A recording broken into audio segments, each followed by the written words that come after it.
Hello chartered accountants, hope you all are doing good.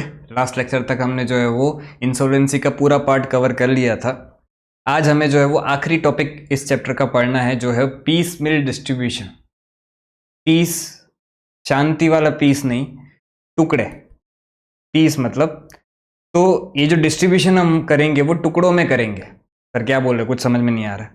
एक simple चीज़ मुझे ये बताओ कि अभी तक जितने भी हमने सम्स किए उसमें तो क्वेश्चन दे देता था कि भाई हाँ इतने असेट्स रियलाइज हो गए इतने में, और इतना हमने पेमेंट कर दिया, फिर जो भी पार्टनर्स कैपिटल में जो भी बैलेंस बच रहा था वो भी हमने पार्टनर्स कैपिटल को डिस्ट्रीब्यूट कर दिया, और कैश अकाउंट टैली हो जाता था, सब घर पे जाके सो जाते थे।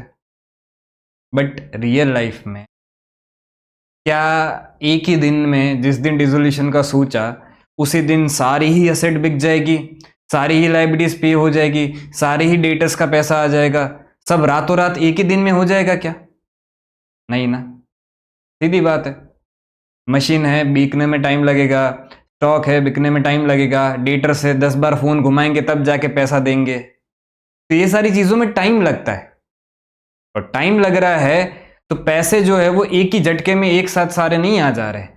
अगर तो एक ही झटके में आ जाते हैं तो जैसा अभी तक हमने सारे सम्स किए, वो सारे सम्स के हिसाब से हम जो है वो पहले लाइबिलिटीज पे ऑफ कर देते, फिर जितना भी बचता वो पार्टनर्स को दे देते, तो काम खत्म हो जाता। दिक्कत ये है कि पैसे जो है वो एक ही झटके में नहीं आएंगे, धीरे धीरे करके पैसे आएंगे। अब बात ये आती है कि भी धीरे धीरे करके पैसे आएंगे तो सब लोग आके बोलेंगे हम फर्स्ट, हम फर्स्ट, हम फर्स्ट, पहले हमको पैसा दो। किसको पहले दोगे? पार्टनर बोलेगा मेरे को पहले पैसा दो, क्रिएटर्स बोलेंगे मेरे को पहले पैसा दो, वो पार्टनर की लोन एक खड़ी है तो वो बोलेगा मेरे पहले लोन का पैसा दो, सब लोग बोलेंगे हम फर्स्ट, किसको पैसा दे? तो इसलिए जो है वो ये टॉपिक आता है पीस मिल डिस्ट्रीब्यूशन। अब ये पीस मिल डिस्ट्रीब्यूशन आपको बताता है कि भाई किस तरह से जो है वो आपको ये जो टुकड़ों में पेमेंट्स आ रहे हैं आपके पास, उनको किस तरह से चुकाना है आपको। ठीक है, तो सबसे पहले generally the assets sold upon dissolution of partnership are realized only in small installment over a period of time. As in when amounts are realized, it should be utilized towards the payment of liabilities and expenses. ठीक है, main जो बात है वो ये है, preference of payment will be as follows. किस तरह से, किस प्रेफरेंस में आपको जो है पेमेंट्स करना है, तो वो यहाँ पे दिया गया है। तो सबसे पहली बात, ये जो सारा काम कर रहा है ना, उसके लिए आपने एक प्रोफेशनल हायर करके रखा है, उसके कुछ रियलाइजेशन एक्सपेंसेस हो रहे हैं, वो अपनी खुद की तो पहले देखेगा ना। तो सबसे पहले तो वो क्या करेगा, जितना भी कैश है उसमें से थोड़ा सा अमाउंट जो उसका पैसा बनता है वो साइड में रख देगा, और उसका जो दो और जो खर्चा बन रहा होगा, रियलाइजेशन के और जो खर्चे बन रहे होंगे, उसको पहले आप साइड में रख दोगे। पता चला सबको दे दिया, खुद के घर में ही खाने को रोटी नहीं है, तो जो ये सारा काम कर रहा है, प्रोफेशनल ये काम कर रहा है, उसके रियलाइजेशन एक्सपेंस लगेंगे ना। तो आप बांटते जा रहे हो, बांटते जा रहे हो, बांटते जा रहे हो, सबको बांट दिया, एंड में पता चला कुछ बचा ही नहीं और खुद को ही पैसे देने के लिए पैसे नहीं है। तो इसलिए सबसे पहला प्रोफेशनल जो ये काम कर रहा है वो क्या करेगा, अपना रियलाइजेशन एक्सपेंस का पैसा साइड में रख देगा। बट एक चीज समझना, ये जो पैसा साइड में रखेगा ना, वो एस्टिमेट के बेसिस पे साइड में रखेगा। सर क्यों एस्टिमेट की बेसिस पे? लेट्स से ये रियलाइजेशन की प्रोसेस जो है वो 4-5 महीने चल रही है। अब 4-5 महीने में कितना खर्चा होने वाला है, कहाँ कहाँ आपको जाना पड़ेगा, घूमना पड़ेगा, असेट्स को बेचने के लिए, डेटर्स से पैसा लाने के लिए, बहुत सारे खर्चे हो सकते हैं। तो इन 4 महीने के दौरान, पूरी रियलाइजेशन की प्रोसेस के दौरान कितना खर्चा होने वाला है वो पहले दिन थोड़ी ना पता होगा, और आखिरी दिन का वेट नहीं कर सकते, क्योंकि आखिरी दिन का वेट किया और पता चला कि मेरे पास कैश ही नहीं है खुद को देने के लिए। तो इसलिए जो है वो ये सबसे पहले आप रियलाइजेशन एक्सपेंस को सेट असाइड कर देते हो एस्टिमेटेड बेसिस पे, कि भी कितना अंदाजित खर्चा लग सकता है, और फिर देख लो आप थोड़ा सा ज्यादा ही साइड में रखते हो, फिर एंड में जो बच जाता है वो बाद में दे देना इनको कि हाँ भाई अब रियलाइजेशन की प्रोसेस खत्म हो रही है, इतना पैसा जो है हमारा बच गया है, ये आप रख लो वापस। तो एंड में अगर बच जाएगा कुछ जो हमने साइड में रखा है, उसमें से अगर कुछ बच जाएगा तो हम उनको पार्टनर्स को वापस दे देंगे। ठीक है, तो सबसे पहले आप जो है वो प्रेफरेंस पेमेंट का दोगे किसको? रियलाइजेशन एक्सपेंस को, और ये जो है वो एस्टिमेटेड वाला साइड में रहेगा, एक्चुअल वाला तो एंड में पता चलेगा। ठीक है, फिर दूसरा आएगा कौन, सिक्योर्ड लायबिलिटीज। सिक्योर्ड लायबिलिटीज मतलब क्या, कोई भी अगर आपकी ऐसी थर्ड पार्टी लायबिलिटी है जो किसी असेट के सामने सिक्योर्ड है, तो सेकंड प्रेफरेंस आपको उसको देना पड़ेगा, ठीक है। उसके बाद प्रेफरेंशियल क्रेडिटर्स। प्रेफरेंशियल क्रेडिटर्स मतलब कौन, जैसे कि भी अगर कोई गवर्नमेंट की ड्यूज है, गवर्नमेंट के टैक्सेस देने बाकी है, या एम्प्लॉयज के कोई ड्यूज है, आउटस्टैंडिंग सैलरी हो गया या ऐसा कुछ भी हो गया, वेजेस देने बाकी है, तो ये प्रेफरेंशियल क्रेडिटर्स माने जाते हैं। तो सिक्योर्ड क्रेडिटर्स के बाद तुरंत ही आप जो है वो किसको दोगे, प्रेफरेंशियल क्रेडिटर्स को पेमेंट करोगे, ठीक है। उसके बाद क्या, उसके बाद अनसिक्योर्ड लायबिलिटीज, मतलब जो थर्ड पार्टीज लायबिलिटीज बाकी की बच गई, जो अनसिक्योर्ड है, वो सारी लायबिलिटीज आपकी जो है वो इसके बाद आप उसको पे करोगे। अच्छा, यहाँ पे एक चीज ध्यान रखना, including unpaid portion of secured liabilities. ये क्या बोला सर, मतलब ये कि भाई अगर आपका 1 लाख का सिक्योर्ड लायबिलिटीज था लेकिन उसमें से सिक्योर्ड पोर्शन सिर्फ 80,000 तक का ही था, तो अनसिक्योर्ड पोर्शन कितना हो गया, 20,000 का हो गया ना। तो ये जो 20,000 का अनसिक्योर्ड पोर्शन है, इस अनसिक्योर्ड पोर्शन को भी आप यहां पे अनसिक्योर्ड लायबिलिटीज में ही कंसिडर करोगे, इधर कंसिडर नहीं करोगे। इधर तो सिर्फ और सिर्फ सिक्योर्ड पोर्शन, सिर्फ और सिर्फ सिक्योर्ड पोर्शन जो है वो कंसिडर किया जाएगा। और सारी थर्ड पार्टीज लायबिलिटीज पे कर दी, उसके बाद टर्न आता है किसका, पार्टनर के लोन का।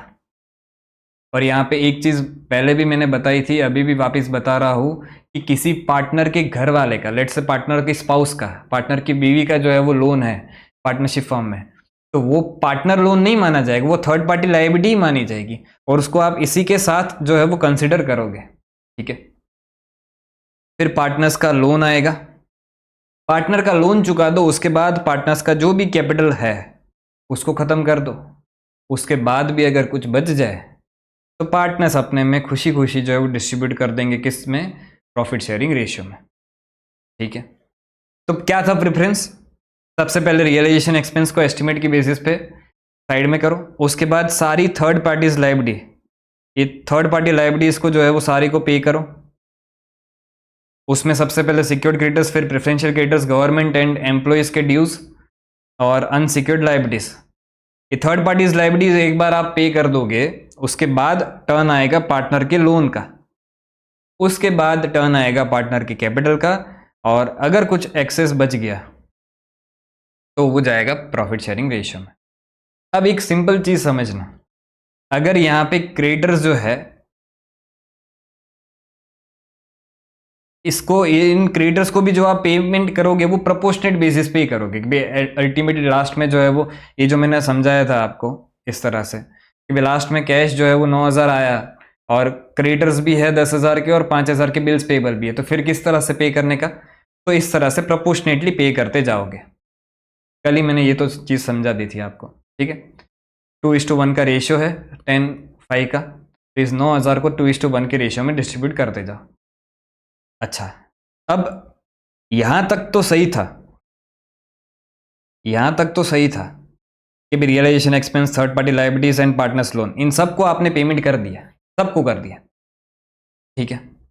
उसके बाद जो कैश बच रहा है, अब वापस जो है वो वही मगजमारी चालू हो जाएगी। पार्टनर्स तो एक से ज्यादा ही है, तभी उसको पार्टनरशिप फॉर्म बोलोगे। लेट से 3 पार्टनर है, अब 3 पार्टनर का कुछ ना कुछ तो कैपिटल होगा, और तीनों ही पार्टनर को कुछ ना कुछ तो पे करना होगा।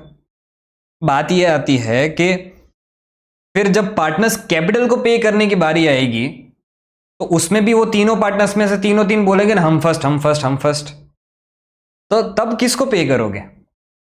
यहां तक तो चलो पहुंच गए आप, यहां तक आपके पास अच्छे से प्रेफरेंस है, आपने सब कुछ पे कर दिया, सेटल कर दिया, बट अब पार्टनर्स कैपिटल, पार्टनर्स भी तीनों तीन झगड़ रहे, ए बी सी तीनों झगड़ रहे कि मेरे को पहले दो, मेरे को पहले दो। तो उस केस में क्या होगा समझना, पार्टनर्स कैपिटल में जो डिस्ट्रीब्यूशन होगा, ये सिर्फ इसी पर्टिकुलर पॉइंट के लिए, पार्टनर्स कैपिटल में जो डिस्ट्रीब्यूशन होगा उसके लिए हमारे पास 2 मेथड दी गई है। और सबसे पहली मेथड जो है वो क्या है, मैक्सिमम लॉस मेथड, और दूसरी है हाईएस्ट रिलेटिव कैपिटल मेथड। ये 2 मेथड आपके पास है, इन दो मेथड का यूज करके आप पार्टनर्स को किस तरह से पेमेंट करना है वो नक्की कर सकते हो। ठीक है, तो यहां पे देखो, to ensure that the distribution of cash amongst the partner is in proportion to their interest either of the two methods, मतलब इन दोनों में से कोई भी एक method may be followed for determining the order in which the payment should be made. कौन से पार्टनर को पहले पैसा दिया जाएगा वो फाइंड आउट करने के लिए आपके पास दो मेथड दी गई है।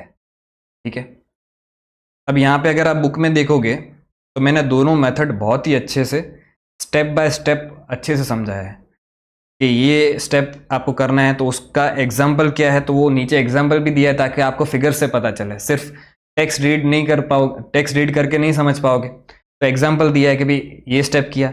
अच्छा, ये सेकंड स्टेप के बाद थर्ड स्टेप जब चालू करोगे तो उसमें क्या एडिशनल पॉइंट आएगा, मतलब ये स्टेप मैंने समझाया, फिर इसको प्रैक्टिकली इधर सॉल्व करके भी बताया।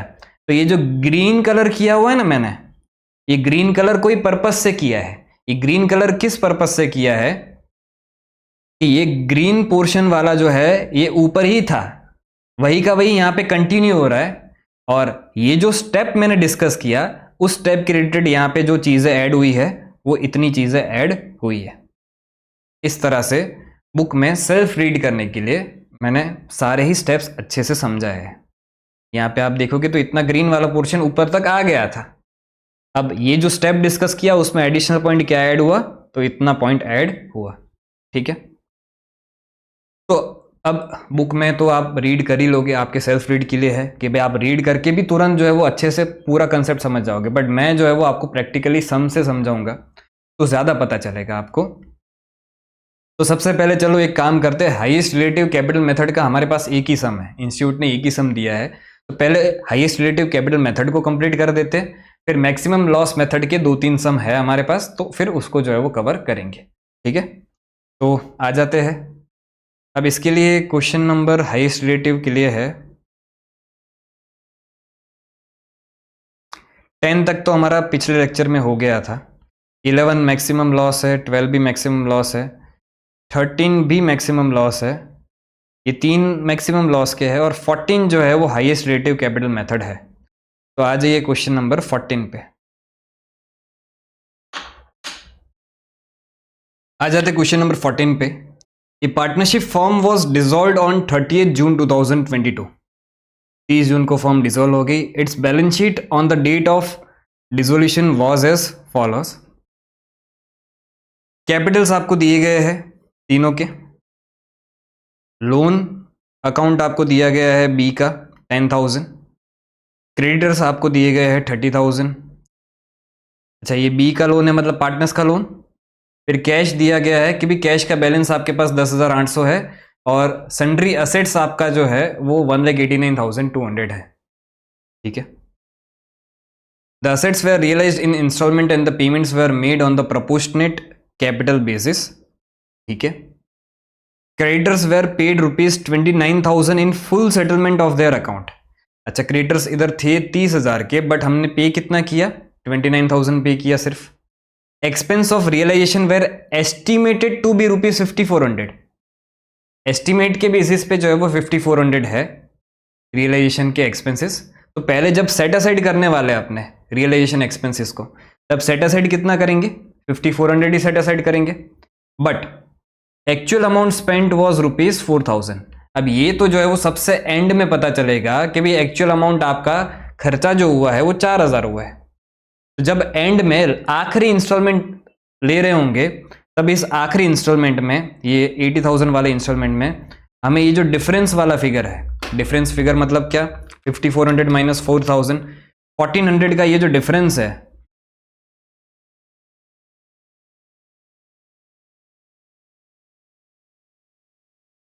ये 1,400 जो बच गया वो मुझे इस आखिरी इंस्टॉलमेंट में क्या करना पड़ेगा, ऐड करना पड़ेगा।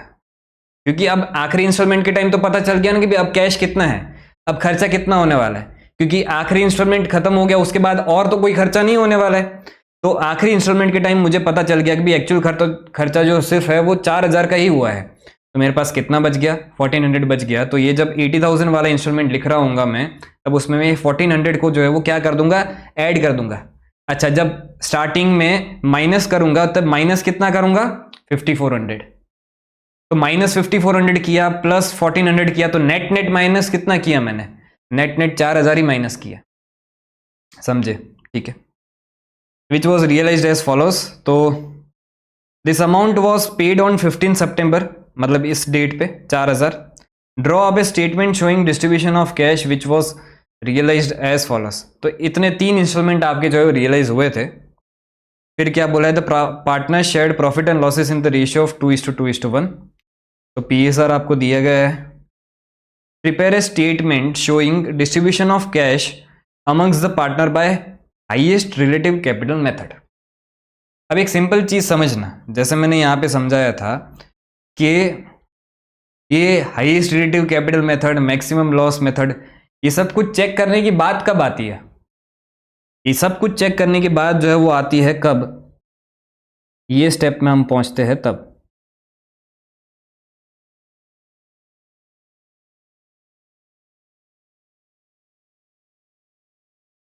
ये स्टेप में जो है वो अपने पहुंचते हैं तब हमें जो है वो चेक करना होता है कि कौन सी मेथड करनी है।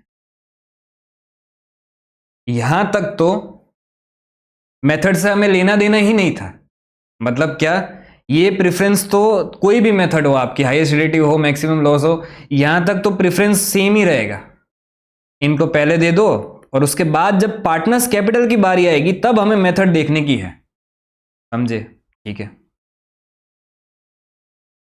ठीक है। तो अब लायबिलिटीज कितनी है, तो एक क्रेडिटर्स है, एक लोन है।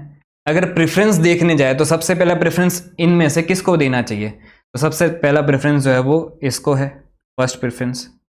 अच्छा, लायबिलिटीज सारी आउटसाइडर खत्म होगी, उसके बाद loan account B, B partner है, बी का अगर लोन है तो सेकंड प्रेफरेंस उसको देना चाहिए। और फिर थर्ड प्रेफरेंस जो है वो हाईएस्ट रिलेटिव कैपिटल के बेसिस पे आपको इन तीनों ही पार्टनर्स को जो है वो पे करना रहेगा। तो first preference, second preference, third preference, ठीक है। तो अब इसके लिए हमें कितने कॉलम बनाने पड़ेंगे, तो मैं थोड़ी सी लाइनें बना के आया हूं ताकि उतना टाइम बच जाए। तो यहाँ पे तो पर्टिकुलर्स, सबसे पहले इधर मैं लिखूंगा कैश का मेरे पास बैलेंस कितना है, गले में कैश पड़ा कितना है। अच्छा, अब यहाँ पे आपको प्रेफरेंस में लिखना है, सबसे पहले जिसको पेमेंट करने वाला है, सबसे पहले इसमें किसको पे करोगे, सबसे पहले क्रिएटर्स को पे करोगे, तो यहाँ पे सबसे पहले लिख दोगे क्रिएटर्स। उसके बाद किसको पे करने वाले हो, पार्टनर्स के लोन को, तो यहाँ पे बीज लोन। उसके बाद जो है वो टर्न आएगा किसका, तीनों ही पार्टनर्स का, ए बी एंड सी। अब इन तीनों को कैसे पे करना है उसके लिए अपने को मेथड समझना पड़ेगा, ठीक है। तो अब स्टार्ट करते हैं। सबसे पहले बैलेंस एज ऑन, कौन से दिन हो रहा है डिसोल्यूशन, 30 जून 2022 को हो रहा है, 30 जून 2022। तो कैश बैलेंस कितना था, 10,800 था। तो कैश तो इतना पहले से ही पड़ा था। क्रेडिटर्स को कितना पे करना है, यहाँ पे 30,000 पे करना है। बी का लोन कितना है, 10,000 है। और इन तीनों का कैपिटल कितना है, 76, 48, 36, 76,000, 48,000 एंड 36,000, ठीक है, ओके। अब सबसे पहले क्या था प्रेफरेंस, सबसे पहले रियलाइजेशन एक्सपेंस को साइड में रखो और एस्टिमेट के बेसिस पे।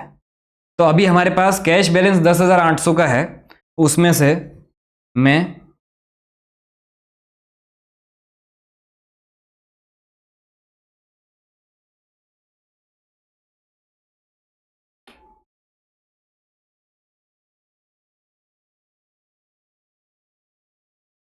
और ये एस्टिमेट के बेसिस पे साइड में रख रहा हूं। तो कितना एस्टिमेट किया था हमने रियलाइजेशन एक्सपेंस, 5400 एस्टिमेट किया था, तो ये 5400 अपने साइड में रख देते हैं, ठीक है। उसके बाद भी तो कुछ बैलेंस बच रहा है, उसके बाद जो बैलेंस बच रहा है 5400 के बाद, वो सबसे पहले किसको पे किया जाएगा, क्रेडिटर्स को पे किया जाएगा। तो यहाँ पे माइनस करो,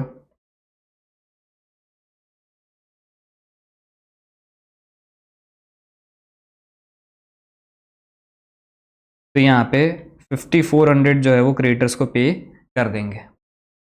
ठीक है, तो इसके बाद बैलेंस जो बचेगा वो कितना बचेगा, तो कैश बैलेंस तो जीरो हो गया।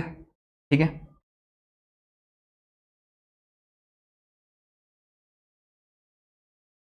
क्रेडिटर्स कितने कम हुए, 5400 से कम हुए। एक चीज इसमें मुझे और करनी है, क्या सर, अरे वो डिस्काउंट था ना, तो डिस्काउंट को भी रख देते हैं। देखो यहाँ पे डिस्काउंट, सर कहाँ पे डिस्काउंट था, ये देखो पे 30,000 के क्रिएटर्स है, पर हमें पे कितना करना है एक्चुअल में 29,000। तो ये पहले 1,000 डिस्काउंट भी माइनस कर दो, डिस्काउंट रिसीव्ड, तो ये इधर तो कुछ नहीं आएगा, इधर 1,000 ये माइनस हो गया, और फाइनल इसके बाद जो है वो बैलेंस कितना बचेगा,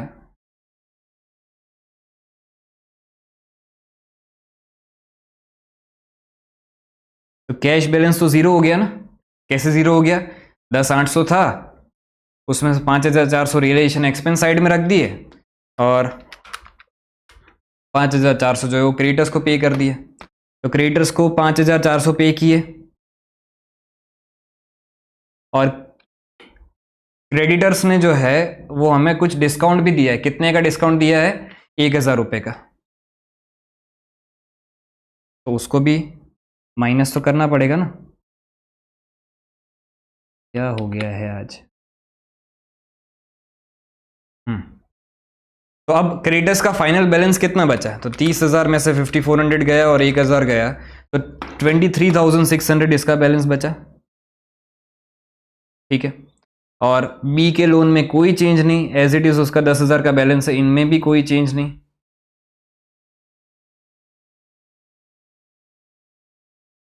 ठीक है, तो ये तो बैलेंस बच गया। अब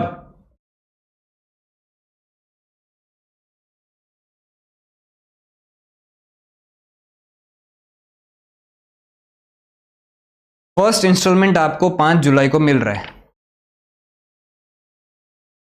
5 जुलाई 2022,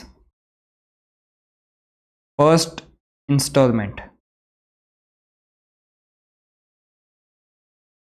फर्स्ट इंस्टॉलमेंट कितने का है, तो 25,200 का फर्स्ट इंस्टॉलमेंट है,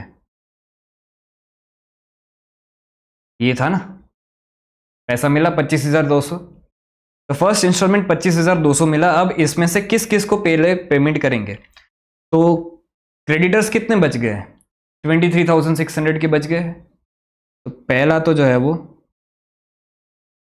पे टू क्रेडिटर्स, तो 23,600 रुपये क्रेडिटर्स को पे कर दो, यहाँ पे 23,600। तो उसके बाद भी कुछ तो बैलेंस बच रहा है, कितना बैलेंस बच रहा है,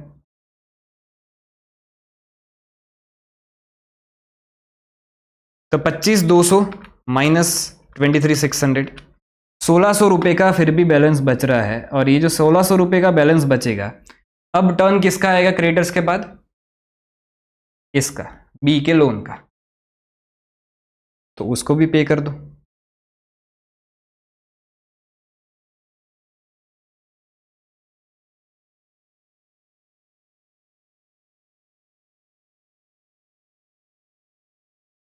तो बी के लोन का आपने 1,600 रुपये यहाँ पे कर दिया। तो इसके बाद फाइनली बैलेंस कितना बचेगा,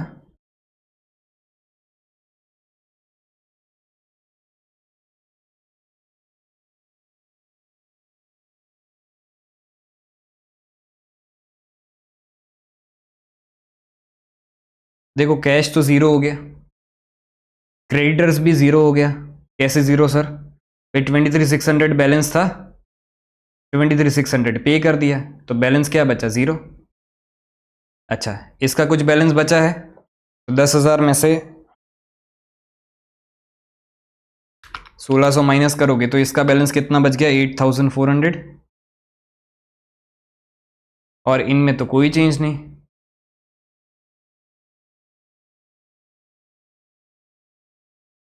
ठीक है, यहां तक सबको समझ में आया, कोई दिक्कत नहीं। अब आ रहा है सेकंड इंस्टॉलमेंट। सेकंड इंस्टॉलमेंट 30 अगस्त को है 60,000 का।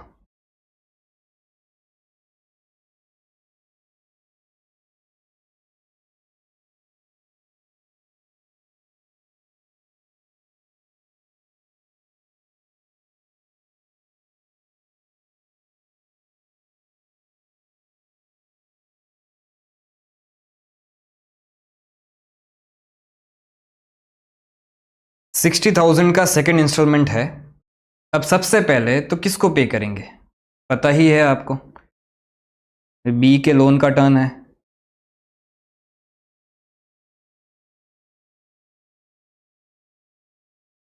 तो बी का लोन था 8400 का, उसको आपने पूरा पूरा जो है वो 8400 पे कर दिया, और ये बी का लोन भी जो है वो क्या हो गया, ज़ीरो हो गया। लेकिन उसके बाद भी फिर भी जो है वो बैलेंस यहाँ पे कुछ बच रहा है। अब ये बैलेंस कितना बच रहा है,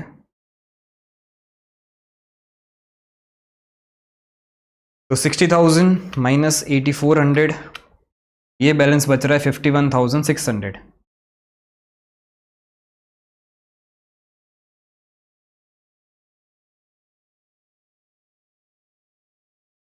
ठीक है, यहाँ तक समझ में आया।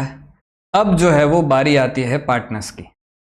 देखो, इतनी सारी लाइबिलिटीज तो हमने सबको पे कर दी, क्रेडिटर्स पे कर दिया, बीज लोन पे कर दिया। अब जो बात आती है कि भाई ए बी एन सी तीनों ही पार्टनर्स है, अब इन तीनों पार्टनर्स को किस तरह से पे करना है।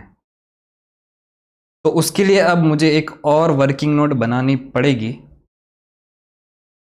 Working note 1।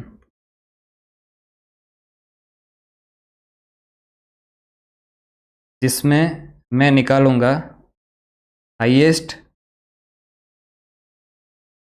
Relative capital. तो ध्यान से सुनते जाना।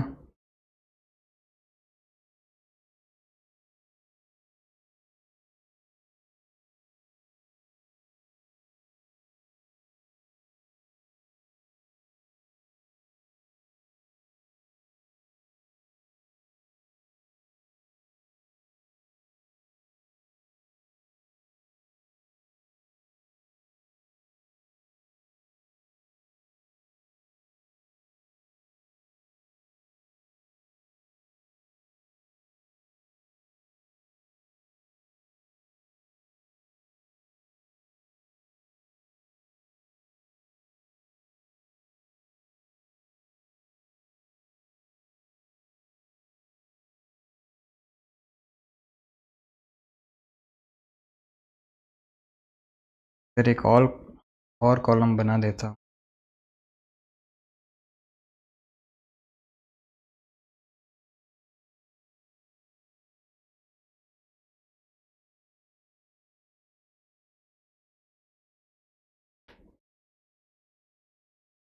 सीरियल नंबर का एक कॉलम बनाया है एक्स्ट्रा।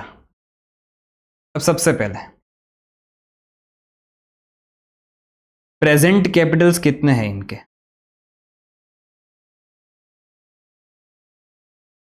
तो ए बी एंड सी के प्रेजेंट कैपिटल जो है वो यहाँ पे दिए गए 76, 48 and 36।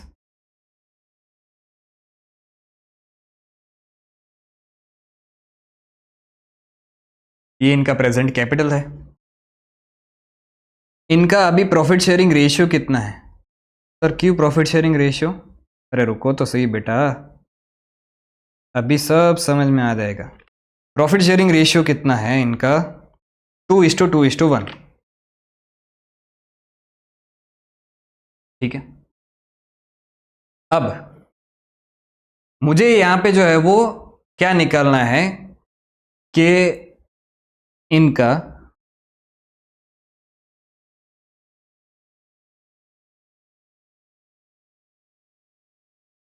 Capital per unit of profit share. ये क्या होता है sir? Capital per unit of profit share. मतलब क्या कि एक यूनिट मतलब 1, बरोबर। तो अगर प्रॉफिट शेयर का आपको 1 यूनिट मिल रहा है तो उसके हिसाब से आपका कैपिटल कितना होना चाहिए। अब यहां पे ए के पास कितने यूनिट है? ए के पास प्रॉफिट शेयर के 2 यूनिट है। बी के पास कितने यूनिट है? बी के पास प्रॉफिट शेयर के 2 यूनिट है। अच्छा, सी के पास कितने यूनिट है? 1 यूनिट है। तो हमें क्या निकालना है कि अगर आपके पास प्रॉफिट शेयर का 1 यूनिट होता तो उसके हिसाब से आपका कैपिटल कितना बनता है। तो अभी मैं सिंपल इसमें क्या करूंगा,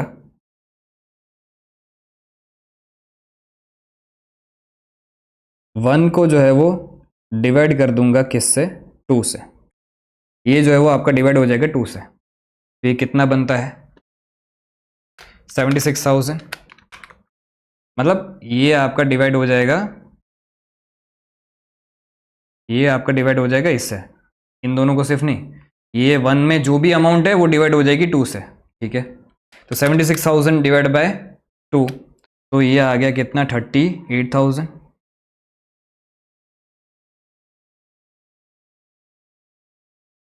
48,000 डिवाइड बाय 2, ये आ गया कितना? 24,000। और ये तो 36,000 ही रहेगा। ठीक है, ओके। अब यहां पे आपको देख के ऐसा पता चल रहा है ना, क्या पता चल रहा है सर? ये सब के कैपिटल है 1 यूनिट के बेसिस पे, कि अगर एक प्रॉफिट शेयर का यूनिट है तो इनका कैपिटल कितना है। तो अगर आप देखोगे तो सबसे ज्यादा कैपिटल किसने लगाया है? 38,000 किसने लगाया है? ए ने लगाया है। ए को प्रॉफिट शेयर का 1 यूनिट मिला और उसने कैपिटल 38,000 लगाया। बी को प्रॉफिट शेयर का 1 यूनिट मिला और उसने 1 यूनिट के बेसिस पे कैपिटल लगाया 24,000। सी को कैपिटल का 1 यूनिट मिला और उसके बेसिस पे उसने कैपिटल लगाया कितना? 36,000। तो क्लियरली ये देख के पता चल रहा है कि भाई पर यूनिट के बेसिस पे जितना प्रॉफिट शेयर मिल रहा है उसके बेसिस पे बी ने सबसे कम कैपिटल लगाया है। अब देखो ये प्रपोर्शन तो सबका एक हो गया ना, कि भाई एक के बेसिस पे अपने कंपैरिजन कर रहे हैं। यहां पे चलो कंपैरिजन अपने नहीं कर पाते कि भाई इसको प्रॉफिट शेयर 2 मिल रहा था, इसको प्रॉफिट शेयर 2 मिल रहा था, इसको 1 मिल रहा था, तो सीधा डायरेक्ट कंपैरिजन नहीं हो पाता।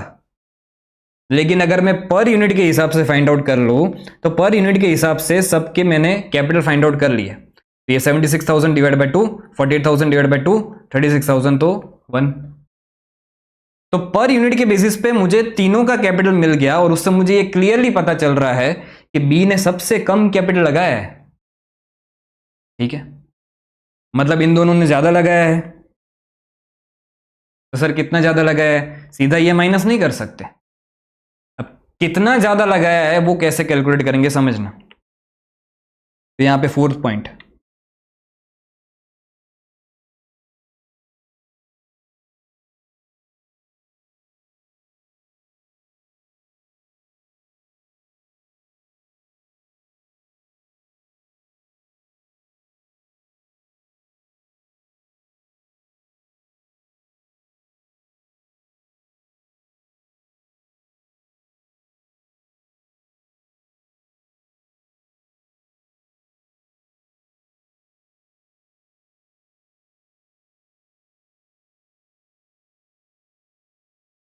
बी के कैपिटल को बेस मान के जो सबसे लोवेस्ट कैपिटल है, जिसने सबसे कम लगाया है, उसके कैपिटल को बेस मान के अपने प्रोपोर्शनेट कैपिटल अगर कैलकुलेट कर ले।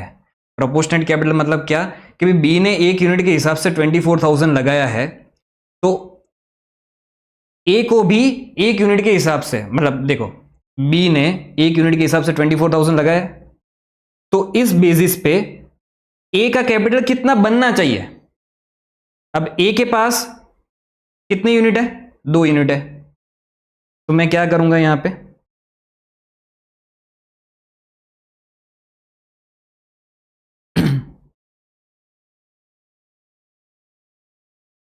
$24,000 ये मैंने बेस माना, इसको मैंने बेस माना, इनटू क्या कर दूंगा, इनके जो भी यूनिट्स है प्रॉफिट शेयर के, कितने यूनिट्स है इसके पास, ये सेकंड पॉइंट है। चलिए इधर सेकंड पॉइंट, वरना अभी आप 2 और 2 में कंफ्यूज हो जाओगे। तो अब मुझे सिंपल क्या करना है, 24,000 इंटू 2, तो ये निकल के आ गया 48,000।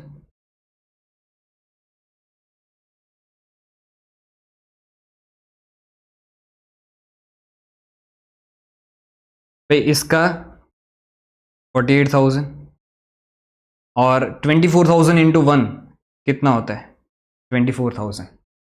तो समझना अभी तक हमने किया क्या, हमने ये निकाला कि भी सबसे कम कैपिटल किसने लगाया है, सबसे कम कैपिटल जो है वो बी ने लगाया है, बरोबर। अब इसके कैपिटल को बेस मान के अगर हम इनके प्रॉफिट शेयर के हिसाब से इनका कैपिटल कैलकुलेट करते हैं, तो अगर भाई बी ने 1 यूनिट के हिसाब से 24,000 लगाया है, तो ए के पास कितने यूनिट थे, 2 यूनिट थे। तो 1 यूनिट के हिसाब से 24,000, तो 2 यूनिट के हिसाब से कितना, क्रॉस मल्टीप्लिकेशन, तो 24,000 इंटू 2, तो ये मैंने इंटू 2, फिर ये क्या किया मैंने इंटू 1, इसको बेस मान के मैंने इनके प्रपोर्शनेट कैपिटल कैलकुलेट कर दिए, पर इसका तो भाई जो है वो लोवेस्ट ही है, ठीक है। अब मुझे जो है वो क्या मिल जाएगा, फिफ्थ पॉइंट, अब मुझे मिलेगा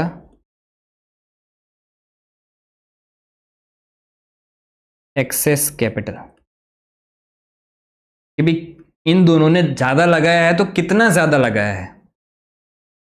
तो ये कैसे कैलकुलेट करूंगा मैं, तो 1 माइनस 4, ये जो 76,000 उन्होंने एक्चुअली में लगाया है, बट अगर बी के कैपिटल को बेस मान के कैपिटल इसका कैलकुलेट में करता तो वो निकल के आता सिर्फ 48,000। तो 76,000 उसने लगा दिया है, अब इसके कैपिटल के बेसिस पे लगाना तो सिर्फ कितना चाहिए था, 48,000 ही लगाना चाहिए था। तो इसने ज़्यादा कितना लगाया है, तो इसने ज़्यादा लगाया है 76,000 माइनस 48,000, 28,000।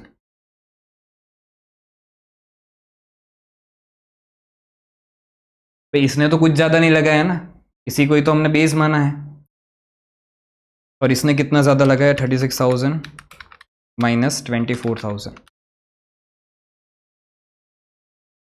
12,000। तो इससे मुझे एक बात तो ये पता चलती है कि भी अगर कुछ भी पैसा मिलेगा तो सबसे पहले देखो बी का तो टर्न सबसे लास्ट में आएगा।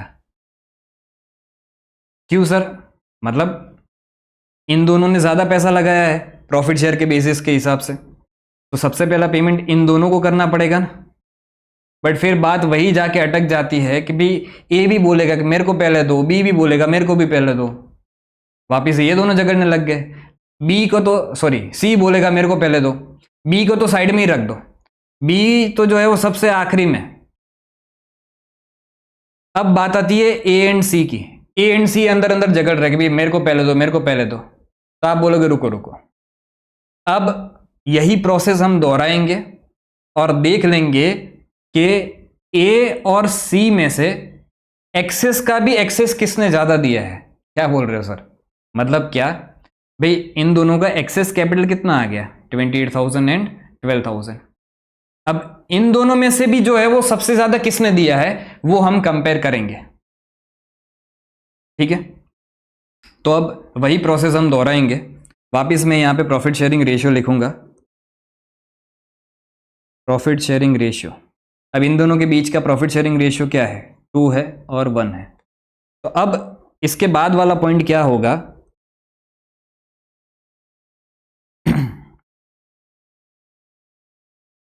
Access capital per unit of profit share. मतलब क्या सर, कि भाई इसके पास 2 प्रॉफिट शेयर के यूनिट थे तो उसका एक्सेस कैपिटल इतना था, इसके पास 1 प्रॉफिट शेयर का यूनिट है तो इसका एक्सेस कैपिटल इतना है। तो अगर हमें कंपैरिजन करना है तो हमें तो पहले पर यूनिट देखना पड़ेगा ना, कि पर यूनिट के हिसाब से दोनों का कितना है। तो पर यूनिट के हिसाब से यहाँ पे लिख भी देता हूँ कि क्या आएगा, ये आप कैलकुलेट करोगे 5/6, ठीक है। तो 28,000 डिवाइड बाई 2 कर दोगे तो ये आ जाएगा 14,000।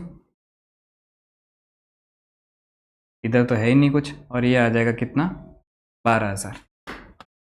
अब देखो क्लियरली पता चल रहा है कि भाई सी ने जो पर यूनिट एक्सेस कैपिटल है सी का, वो ए के एक्सेस कैपिटल से भी कम है। ठीक है, तो अब इससे मुझे एक चीज ये क्लियर होती है कि सबसे पहला टर्न किसका आएगा, ए का आएगा। ठीक है सर, तो अब मैं वापस वही प्रोसेस दोहराऊंगा कि ए को कितना एक्सेस देना है। ऐसा नहीं है कि जितना जितना ए का बन रहा है सारा का सारा उसको ही दे दो, पहले खत्म करो कि ए का पूरा जो है वो पहले 76,000 पे करो, फिर ही जो है वो सी को पे करो, फिर ही जो है वो, ऐसा नहीं है। अपने किस तरह से पे करेंगे, तो उनका जितना एक्सेस है ना, वो पहले एक्सेस एक्सेस पूरा खत्म कर दो। तो एक्सेस कैपिटल ए का जो सी से भी ज्यादा है वो सबसे पहले पे करेंगे अपने। तो यहां पे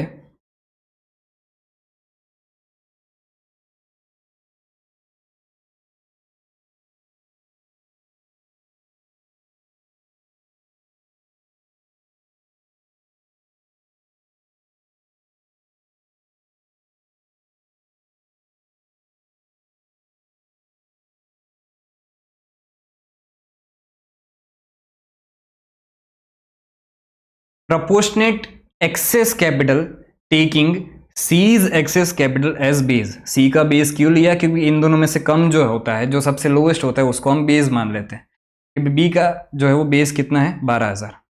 अब यहाँ पे 12,000 इंटू 2 कितना हो जाएगा, 24,000। इधर तो कुछ है ही नहीं, और यहाँ पे तो 12,000। तो ये कैसे कैलकुलेट हुआ, तो यहाँ पे बता देते हैं, इंटू 2। ठीक है, तो अब इसके बाद मुझे एक पॉइंट मिल जाएगा क्या,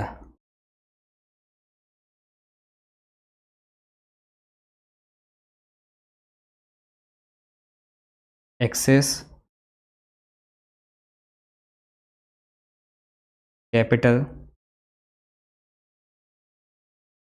between A and C. A and C के बीच में भी किसका एक्सेस कैपिटल है, ये पॉइंट कैसे कैलकुलेट होगा। अच्छा पहले ये मैं इधर लिख देता हूँ, 7 इंटू 6। ठीक है, 7 इंटू 6 नहीं, तो इस तरह से लिखेंगे,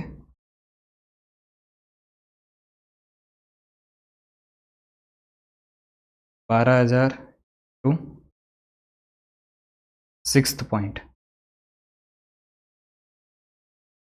ठीक है, अब excess capital between A and C, तो ये कैसे निकलेगा,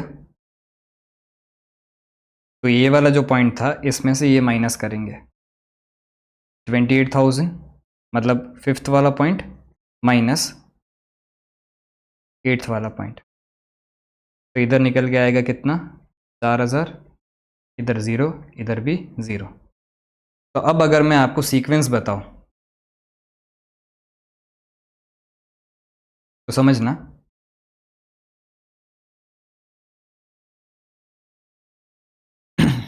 एक और पॉइंट मुझे यहाँ पे कैलकुलेट करना है।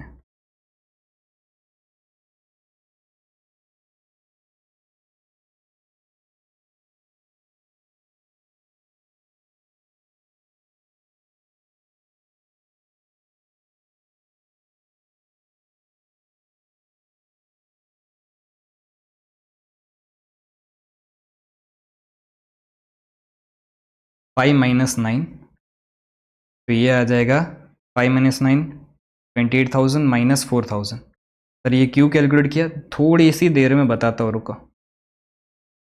और यहाँ पे आ जाएगा कितना, 12,000।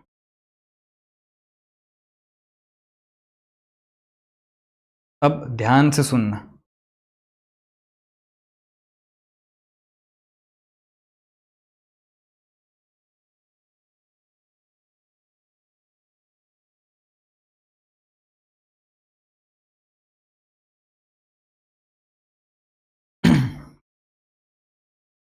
सबसे पहला टर्न जो आएगा फर्स्ट ₹4,000।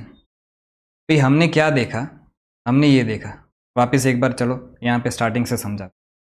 पहले हमने क्या देखा, पहले हमने ये देखा कि भाई तीनों का कैपिटल इतना है, बट अगर इसको मैं प्रॉफिट शेयर की यूनिट के हिसाब से कंपेयर करूँ तो मैंने divide by per unit profit share निकाल लिया, पर यूनिट। ठीक है, तो सबसे कम कैपिटल जो है वो बी ने लगाया था, तो बी के कैपिटल के हिसाब से इनका कैपिटल कितना होना चाहिए वो हमने लगाया, वो देखा, और उसके बेसिस पे हमने ये कैलकुलेट कर लिया कि भाई इन दोनों ने कितना ज़्यादा लगाया है एज कंपेयर टू बी, बरोबर। तो 28,000 एंड 12,000 इन्होंने जो है ज़्यादा लगाया है, बरोबर। अब वापिस वही बात आती है कि भाई इन दोनों में से भी किसको पहले पे करे, तो अब ए एंड सी का इन दोनों के कैपिटल में से, दोनों में से जिसने ज़्यादा लगाया है, ए एंड सी में से जिसने ज़्यादा लगाया है उसको सबसे पहला पे किया जाएगा। तो वही की वही प्रोसेस मैं दोहराऊंगा कि इनका ये एक्सेस कैपिटल है, पर यूनिट एक्सेस कैपिटल कितना होता है 14,000 एंड 12,000। तो अगर पर यूनिट एक्सेस कैपिटल इतना होता है तो इन दोनों में से सबसे कम एक्सेस कैपिटल इन दोनों के कंपैरिजन में वो किसने लगाया है, सी ने। इसको बेस मान के मैंने इसका कैलकुलेट कर लिया ए का, तो वो निकल के आया कितना 24,000। बट सी को बेस मान के अगर ए का एक्सेस कैपिटल कैलकुलेट करें तो वो 24,000 होना चाहिए था, लेकिन एक्चुअल में ए का तो एक्सेस कैपिटल है कितना 28,000। तो ए ने कितना ज़्यादा लगाया है, ए ने ज़्यादा लगाया है 4,000 रुपये। तो सबसे पहले 4,000 रुपये इसको पे करो, ठीक है। अब ये ध्यान से सुनना, 4,000 तो सबसे पहले मैं ए को पे कर दूंगा, जो पहले 4,000 आएंगे वो सबसे पहले ए को पे कर दूंगा। बट बात ये आती है कि भी मुझे टोटल इन दोनों को सबसे पहले पे करना था, 28,000 और 12,000 को। बी का तो टर्न इसके बाद आएगा, पहले मैं इतना पे कर दूंगा ना 28,000 और 12,000, उसके बाद बी का टर्न आएगा, ठीक है। तो मुझे एक सिंपल चीज़ बताओ, ए का एक्सेस कैपिटल वैसे देखने जाए तो 28,000 था, उसमें से सबसे पहले जो है वो 4,000 किसको पे करेंगे, हम ए को पे करेंगे। तो फर्स्ट 4,000 पे टू ए, उसके बाद नेक्स्ट रुपीज, ये कितने हैं, तो इन दोनों का टोटल कितना होता है 24,000 प्लस 12,000 36,000। तो नेक्स्ट रुपीज 36,000 पे टू ए एंड सी इन, इनका प्रॉफिट शेयरिंग रेशियो क्या था, इन 2:1। इसको मैं ना थोड़ी देर में अच्छे से और समझाऊंगा, टेंशन मत लेना। इसके बाद जितना भी है, कितना बचता है और पे करने का, तो 76 प्लस इन तीनों का टोटल करो, 76 प्लस 48 प्लस 36, 1,60,000 में से हमने कितना पे कर दिया, तो 36,000 माइनस 4,000। तो अब इसके बाद जो भी पैसा आएगा,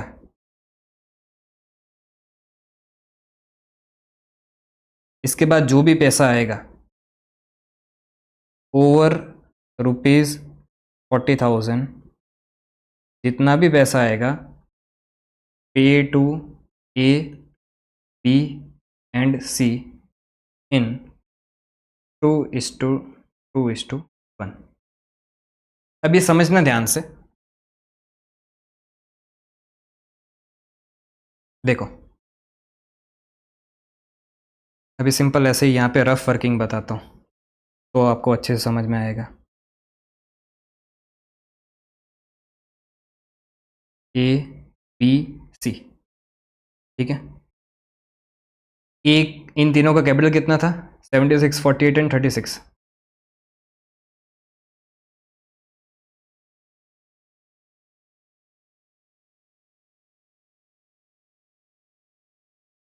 सबसे पहले इसको 4,000 पे कर दो, ठीक है। उसके बाद जो है इनका कैपिटल किस तरह से हो जाएगा, तो 76,000 माइनस 4,000, ये 72,000 इसका हो गया। फिर इसका 48,000 और इसका 36,000। उसके बाद लेट से 36,000 जो है वो, लेट से 36,000 जो है वो 2:1 के रेशियो में डिस्ट्रीब्यूट कर दो। तो 36,000 डिवाइड बाय 3 इंटू 2, तो इसका पे कर दिया कितना 24,000 और इसका पे कर दिया कितना हमने 12,000।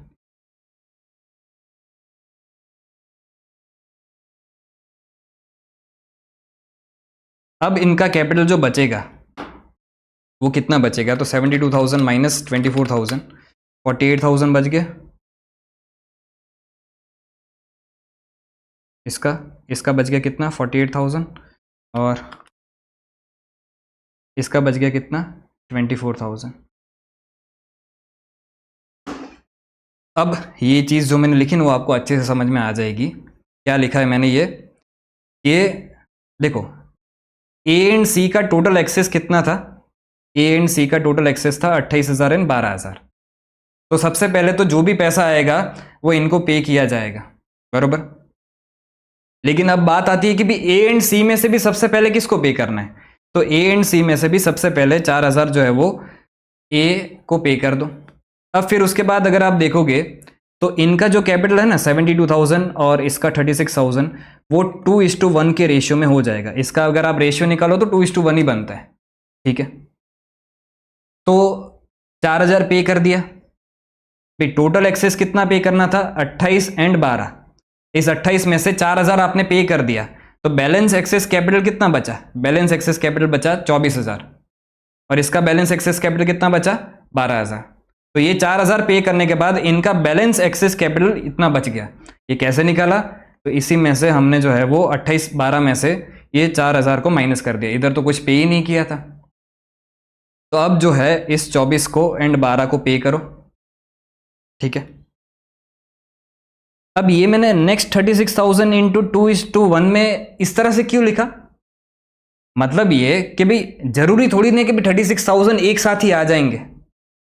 36,000 में से लेट से पहले 10,000 आए, तो अब जब तक 36,000 रुपये नहीं आ जाते, जब तक 36,000 रुपये नहीं आ जाते तब तक 2:1 में पेमेंट होता रहेगा ए एंड सी को।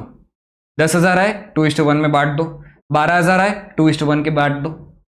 जब तक नेक्स्ट 36,000 नहीं आ जाते तब तक 2:1 में डिस्ट्रीब्यूशन होगा।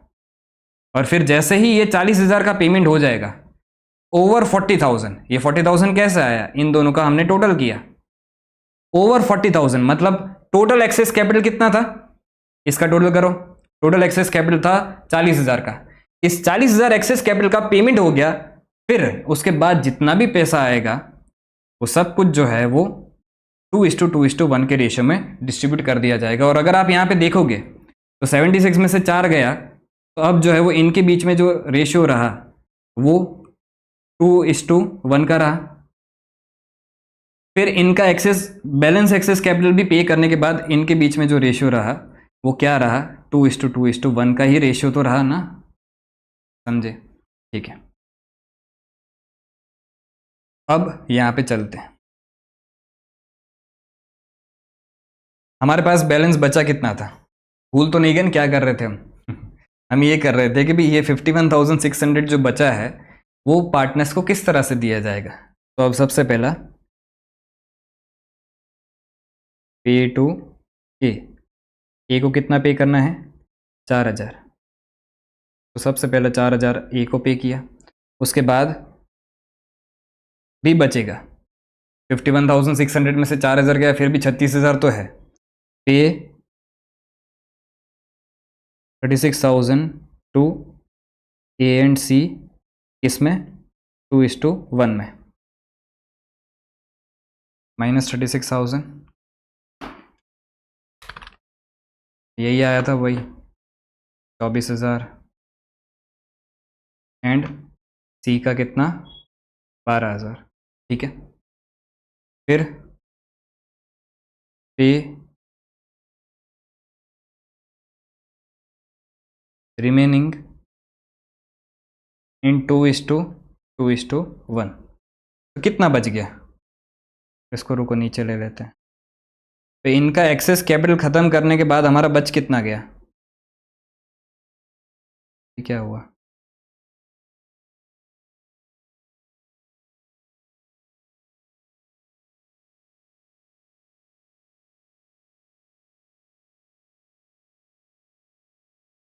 इनका एक्सेस कैपिटल हमने ख़त्म कर दिया, तो 51,600 माइनस 4,000 माइनस 36,000, तो बच कितना गया? 11,600। तो इस 11,600 को 2:2:1 के रेशियो में डिस्ट्रीब्यूट कर देना है। तो इसके हिस्से आएगा कितना? 4640, इसके हिस्से 4640 और इसके हिस्से आएगा 2320। समझे?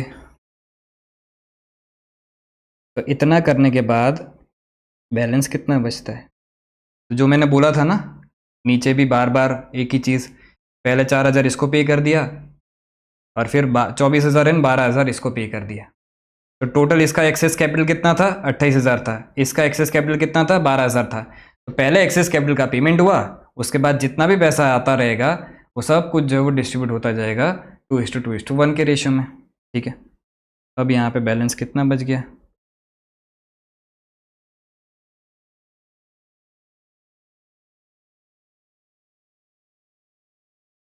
तो कैश तो ज़ीरो बचा, ये भी ज़ीरो। इनका कितना बच गया? 76,000 माइनस 4,000 माइनस 24,000 माइनस 4640 43360। इसका भी उतना ही बचना चाहिए, 48,000 माइनस 4640 43360। ये कैसे निकाला मैंने? तो ये माइनस ये सब, ये माइनस ये सब, ठीक है। 36,000 माइनस 12,000 माइनस 2320 21,680।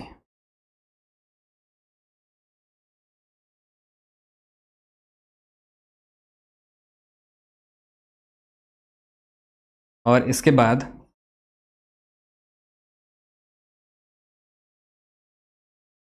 अब आ रहा है थर्ड इंस्टॉलमेंट। कब? 15 सितंबर को।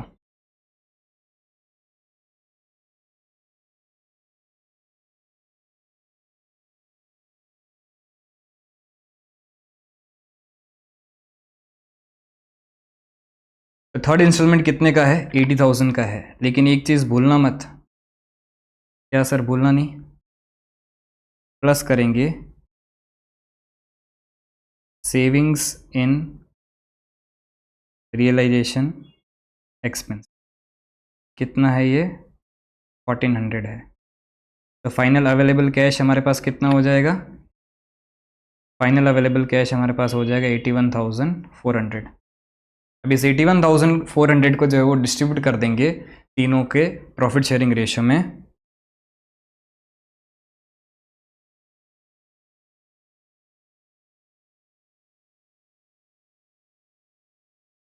$81,400 इसको डिस्ट्रीब्यूट करो, डिवाइड बाय 5 इंटू 2 32560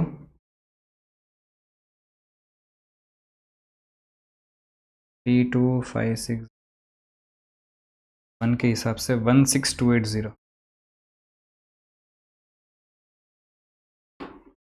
अब इसके बाद तो कोई इंस्टॉलमेंट है नहीं, यह आखिरी इंस्टॉलमेंट था, इसके बाद कुछ पैसा नहीं मिलने वाला है, बराबर। तो अब ये जो आ गया ना, अभी भी इनका बैलेंस तो कुछ बच रहा है। तो ये जो बैलेंस बच रहा है इसको हम बोलते हैं क्या? इसको हम बोलते हैं रियलाइजेशन लॉस।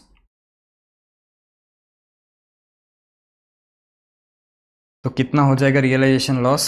43360 माइनस 32560, 10,800। इसका भी 10,800 और इसका 21,680 माइनस 16,280, 5,400।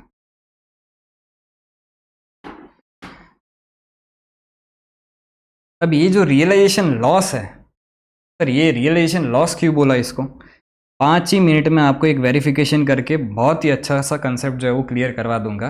बट पहले ये तो हो गया आपको अच्छे से क्लियर कि भी किस तरह से जो है वो आपको हाईएस्ट रिलेटिव कैपिटल के बेसिस पे करना है। देखो ये सब मेथड की बात ही कब आती है, जब यहाँ तक का पेमेंट हो जाता है, ठीक है।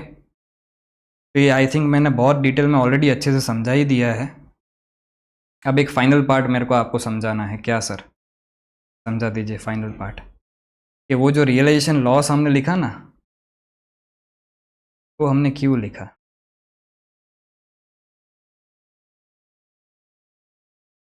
तो मैं रफ को है ना यहाँ पे ऐसे ही रफ लिख देता हूँ।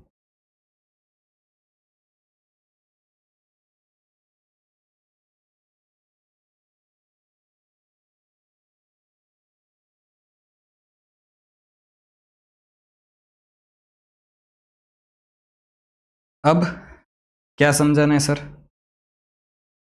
अगर मैं रियलाइजेशन अकाउंट बनाऊं,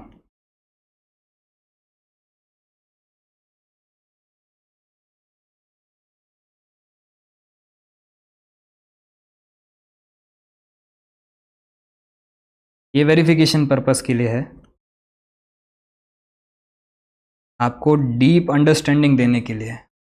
मेथड तो बता दी कि हाँ, बट एक्चुअल में पूरा फ्लो क्लियर होना चाहिए आपको।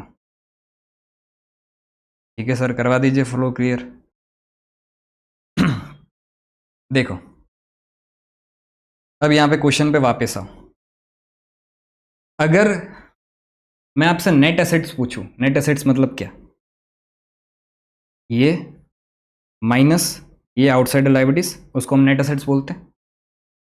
एक तो ये इस तरह से निकाल सकते हो, दूसरा तरीका क्या, असेट्स माइनस लायबिलिटीज करने के बदले सीधा पार्टनर्स कैपिटल अकाउंट को ही ले लो, वो भी तो नेट एसेट है। मतलब क्या सर? इतना, मतलब इतना टोटल जो है 2 लाख, उसमें से ये 40,000 अगर माइनस करोगे तो भी तो 1,60,000 बनेगा, और यहाँ पे ये भी 1,60,000 बनेगा। ठीक है सर, क्यों बता रहे हो ये नेट एसेट? ये इसलिए बता रहा हूं कि अगर ये जितना है मेरा 2 लाख का 2 लाख, ये पूरा पूरा मेरा रियलाइज हो जाता तो मैं इसको भी पे कर देता, इसको भी पे कर देता, और फिर एंड में जो भी कैश बचता वो सारा मैं 1,60,000 पार्टनर को भी दे देता, और पार्टनर का 0 हो जाता। ऐसा होता ना? कब? अगर ये पूरा पूरा 2 लाख जो है वो पूरा पूरा रियलाइज हो जाता तो मैं इसको भी पे कर देता, इसको भी पे कर देता, और फिर एंड में जो 1,60,000 बचेगा कैश, वो सब कुछ जो है वो पार्टनर्स को दे देता, और मेरे बुक्स ऑफ अकाउंट क्लोज हो जाते। ऐसा होता। लेकिन अगर हम रियलाइजेशन अकाउंट बनाए तो सबसे पहले हम पूरी बैलेंस शीट को खाली करते हैं। तो यहाँ पे क्या लिखते हैं? सन्ड्री असेट्स लिखते हैं। भाई असेट्स का बैलेंस ये जो है वो आपने ट्रांसफर किया ना रियलाइजेशन अकाउंट में, 1,89,200। ठीक है, ओके। अब लायबिलिटीज को भी ट्रांसफर कर दो, तो क्रेडिटर्स को भी मैंने ट्रांसफर कर दिया, कितना? 30,000 बाय क्रेडिटर्स। फिर उसके बाद क्या करते हैं, जो भी पैसे मिलते हैं असेट को बेच के, उसको हम यहाँ पे बाय कैश बैंक अकाउंट लिखते हैं। ठीक है, तो रियलाइजेशन कितना हुआ?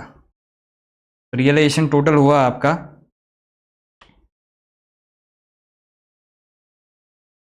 25,200 प्लस 60,000, चल जा,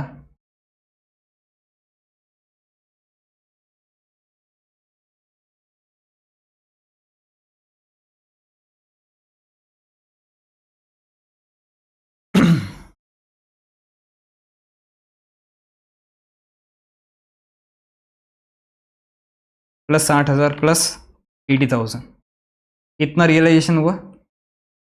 ठीक है, तो इसका टोटल अगर हम करें 25,200 प्लस 60,000 प्लस 80,000, 1,65,200, इतना कैश हमें असेट से मिल गया। अच्छा, कुछ पेमेंट्स भी तो हमने किए टू कैश या बैंक अकाउंट। तो सबसे पहला पेमेंट किसका किया? क्रेडिटर्स का किया। पर क्या 30,000 पे किए? क्या नहीं, बोला गया था 1,000 डिस्काउंट मिल रहा है, तो 29,000 पे किए क्रेडिटर्स के। अच्छा, एक और चीज़ पे की थी, क्या? Realisation expense. तो एक्चुअल रियलाइजेशन एक्सपेंस कितने हुए? 4,000। ठीक है, देखो इसको आप इस तरह से भी कर सकते हो कि इधर 5400 लिख दो और इधर जो है वो 1400 इसमें ऐड कर दो, पर ऐसा क्यों करना है, सीधा सिर्फ जो खर्चा हुआ है वही लिखो ना, 4000, 29,000 प्लस 4000, तो 33,000 जो है वो आपका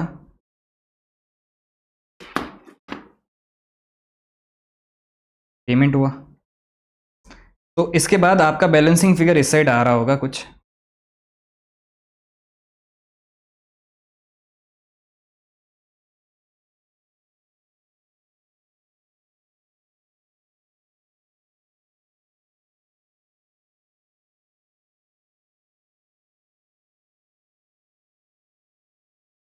कितना बैलेंसिंग फिगर आ रहा है देखो, 1,89,200 प्लस 33,000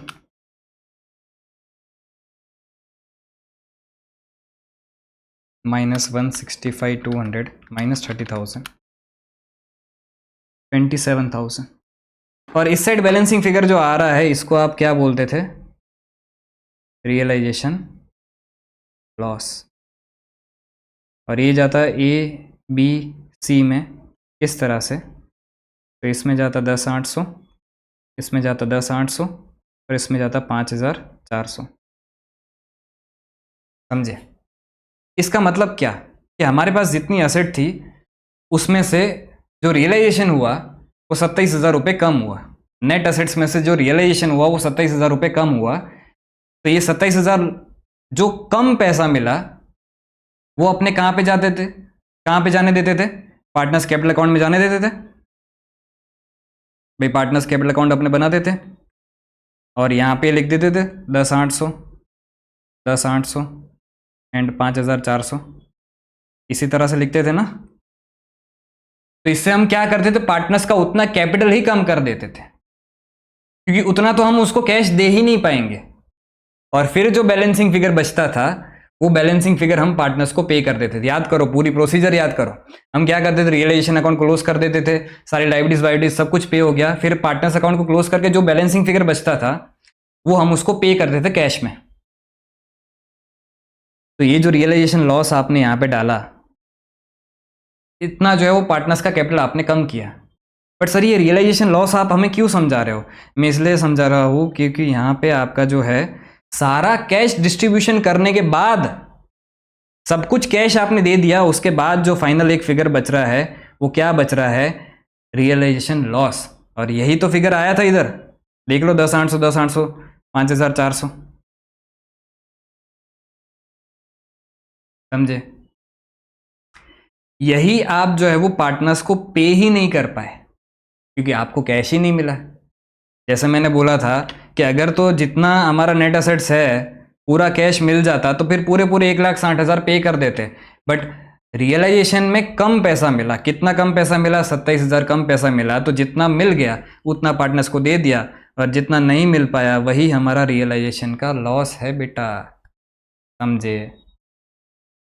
देखो मैं चाहता तो पूरा वो ना स्टेप बाय स्टेप रटवा देता, पर मुझे पूरी प्रोसेस फ्लो क्लियर करना था आपका। ठीक है, तो आई होप ये अच्छे से आपको जो है वो क्लियर हो गया होगा। ठीक है, अब मैक्सिमम लॉस मेथड को मैं नेक्स्ट लेक्चर में कवर कर रहा हूँ। अभी के लिए ये लेक्चर को मैं क्लोज कर रहा हूँ। अगर आपको कोई भी डाउट है तो कमेंट सेक्शन में आप पूछ सकते हो। ये नोट्स जो है वो आपको लिंक डिस्क्रिप्शन में मिल जाएगी, टेलीग्राम चैनल पे भी मिल जाएगी, वहाँ पे भी जाके आप देख सकते हो। ये लेक्चर को मैं रख रहा हूँ अभी यहाँ पे। Thank you.